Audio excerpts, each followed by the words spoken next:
প্রাক্তন খাদ্যমন্ত্রী জ্যোতিপ্রিয় মল্লিক আজকে আচমকাই তার সঙ্গে সাক্ষাৎ হয় অর্জুন সিং।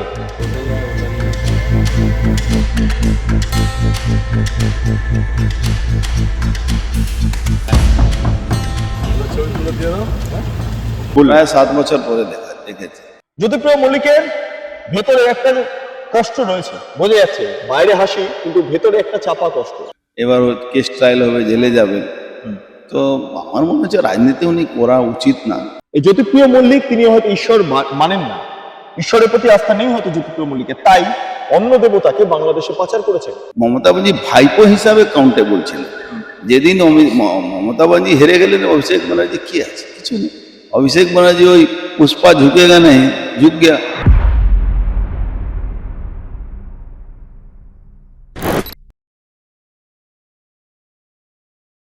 রেশন কেলেঙ্কারিতে জেল খেটেছেন প্রাক্তন খাদ্যমন্ত্রী জ্যোতিপ্রিয় মল্লিক আজকে আচমকাই তার সঙ্গে সাক্ষাৎ হয় অর্জুন সিং এর। বিধানসভাতে সাক্ষাৎ হয়।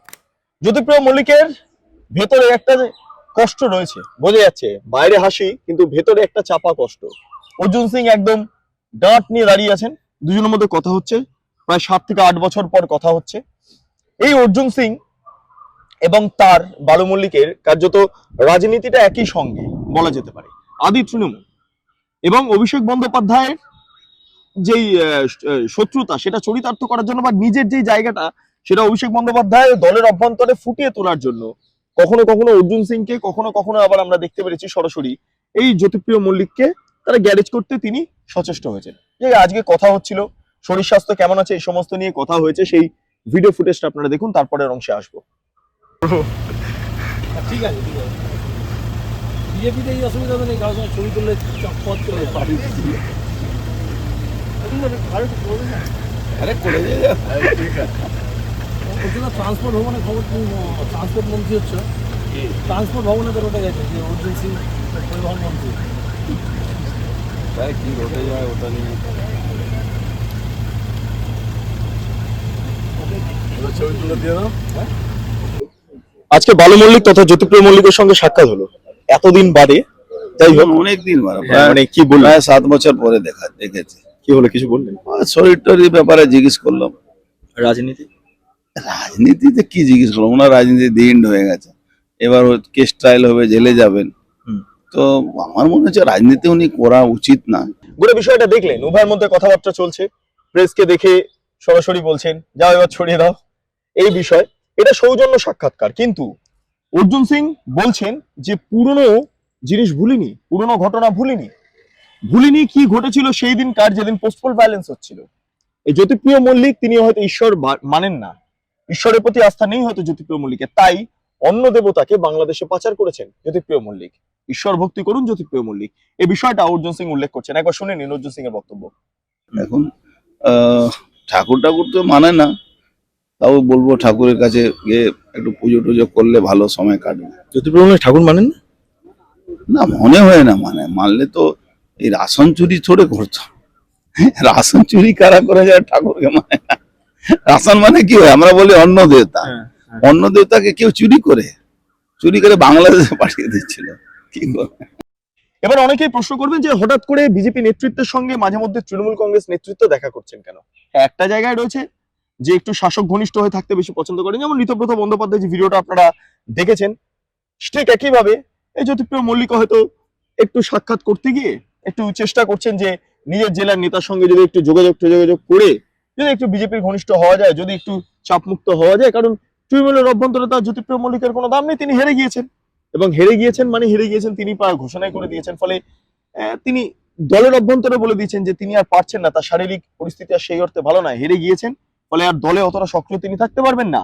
এবং অভিষেক বন্দ্যোপাধ্যায়ের কিছুটা গাত্রদাহ এই জ্যোতিপ্রিয় মল্লিকদের সরে যাওয়ার কারণ বা এই জেলে যাওয়ার কারণ, অনেকগুলো কারণ রয়েছে।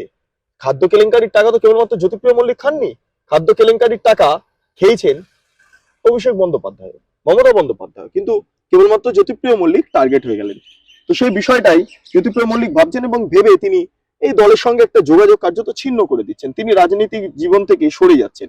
হয়তো অর্জুন সিংকে সেটাই বলছিলেন যে ধীরে ধীরে রাজনীতি থেকে সরে যাব।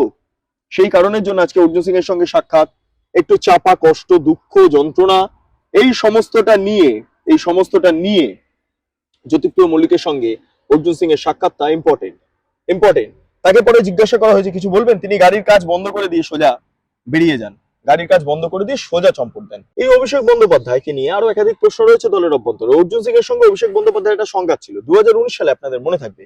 অর্জুন সিং যখন বিজেপির তরফে এই নির্বাচনের প্রতিদ্বন্দ্বিতা করতে শুরু করেন বিজেপির হয়ে, সেই মুহূর্তে দাঁড়িয়ে অভিষেক বন্দ্যোপাধ্যায় একটাই কথা বলেছিলেন, অর্জুন সিং যদি জেতেন তাহলে তিনি রাজনীতি ছেড়ে দেবেন। যাই হোক, অর্জুন সিং জিতেছিল 2019 সালে, কিন্তু তারপরে অভিষেক বন্দ্যোপাধ্যায় রাজনীতি ছাড়েননি।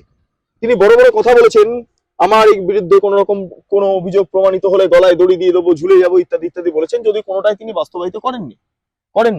কারণ প্যারাশুট নেতা তো, প্যারাশুট নেতা কি হয়, কারণ একজন লেজুর ধরে তিনি আসেন, এটা হলো প্যারাশুট নেতা। যেমন মমতা বন্দ্যোপাধ্যায় ছাড়া অভিষেক বন্দ্যোপাধ্যায় কিছু নন। অভিষেক বন্দ্যোপাধ্যায় মমতা বন্দ্যোপাধ্যায়ের ভাইপো, ব্যাস এই হলো তার প্রধান পরিচয়, এর বাইরে তিনি আর কিছু নন। আজকের দিনে দাঁড়িয়ে মমতা বন্দ্যোপাধ্যায় এখন মুখ্যমন্ত্রী নন, ঠিক আছে। এবার অভিষেক বন্দ্যোপাধ্যায় যদি এই মুহূর্তে দাঁড়িয়ে যদি আবারও রামেনহারবার লোকসভা কেন্দ্র থেকে তিনি প্রতিদ্বন্দ্বিতা করেন, 7টা বিধানসভা থেকে তিনি হারবেন, এ বিষয়ে কোনো সন্দেহ নেই। তার অন্যতম কারণ পুষ্পা ঝুঁকে গিয়েছে। অভিষেক বন্দ্যোপাধ্যায় গুন্ডারা আর নেই অভিষেক বন্দ্যোপাধ্যায় গুন্ডারা, যারা ঝামেলা করতো, বদমাইশি করতো, তারা কেউ নেই। অভিষেক বন্দ্যোপাধ্যায়ের বাহিনী নেই, ফলে কোথায় যাবে? এই অভিষেক বন্দ্যোপাধ্যায়কে নিয়ে অর্জুন সিং যে কথাটি বলেছেন, সেটা আমি আরেকবার দেখাতে বলবো। তার কারণ হচ্ছে এই অভিষেক বন্দ্যোপাধ্যায়ের যে উত্থানটা, এবং এই উত্থানটা কিভাবে হয়েছে, তার পরিচয়টা কি পৃথকভাবে, সেটা অর্জুন সিং নির্দিষ্টভাবে বলেছেন। একবার শুনে নিন অর্জুন সিং এর ওইটুকু বক্তব্যটা।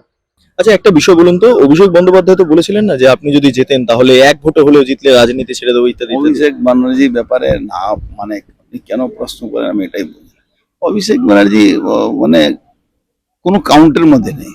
অভিষেক ব্যানার্জি মমতা ব্যানার্জি ভাইপো হিসাবে কাউন্টেবল ছিল। যেদিন মমতা ব্যানার্জি হেরে গেলেন, অভিষেক ব্যানার্জি কি আছে? কিছু নেই। অভিষেক ব্যানার্জি ওই পুষ্পা ঝুঁকেগা নেই, ঝুঁক গিয়া। অভিষেক ব্যানার্জি কি আছে? কিছু নেই। আচ্ছা, মন্ত্রিত্বের তালিকায় আপনার নামটা শোনা যাচ্ছে, পরিবহনের ক্ষেত্রে আপনার নাম শোনা যাচ্ছে, এগুলো কিছু এসছে? আমি এইসব ব্যাপারে কিছু জানি না, বা আমাদের দলে যারা জানে তারা কাউকে বলবে না, আমাদের তো জানার কথাই না। বেশ, থ্যাংক ইউ। যে অভিষেক বন্দ্যোপাধ্যায় নিয়ে মূল্যায়ন আপনারা প্রত্যেকেই শুনলেন, অর্জুন সিং এর বক্তব্য। আপনারা জ্যোতিপ্রিয় মল্লিক বা বালু মল্লিকের যে মুখের হাবভাবটা, সেটাও অনেকটা বুঝতে পারলেন যে তিনি কতটা মুচড়ে রয়েছেন ভেতরে। বাইরে হাসি, কিন্তু ভেতরে পুরো ছাড়কার হয়ে যাচ্ছে।